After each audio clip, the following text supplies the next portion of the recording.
5ই August ছিল আমার শ্বশুর শাশুড়ির অ্যানিভার্সারি, তাই ওনাদেরকে একটু সারপ্রাইজ করবো বলে দোকান থেকে কেক, ডেকোরেশনের জিনিসপত্র নিয়ে এসে দরজা বন্ধ করে সোজা চলে আসলাম ডেকোরেট করতে। কিন্তু এত বেলুন ফাটছিল, ওনারা আর বুঝতেই পেরেছিলেন কিছু না কিছু ঘটছে, কিন্তু এভাবে যে ডেকোরেট করবো সেটা এক্সপেক্ট করেনি। চলুন এবার রক ক্লিপসটাই আপনারা এনজয় করতে থাকুন। দেখতেই পাচ্ছি না।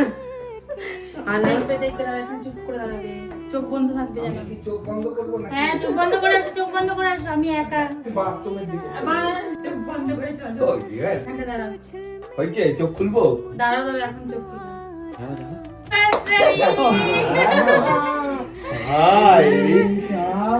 ভাই গো, আমার মেয়ে আর ছেলে কি আমি বলছি না ওরা এইসব কি সব করছে। বিয়ের পর থেকে এত বছর পর সেই মোমেন্টটা আবার রিক্রিয়েট করার খুশিতে কিন্তু ওনারা কেঁদেও ফেলেছিলেন। আর আপনারাও যদি মালা বদলের ভিডিওটা দেখতে চান তাহলে অবশ্যই নেক্সট পার্টের জন্য ওয়েট করুন, আমি সেটাই আপলোড করবো নেক্সট পার্টে।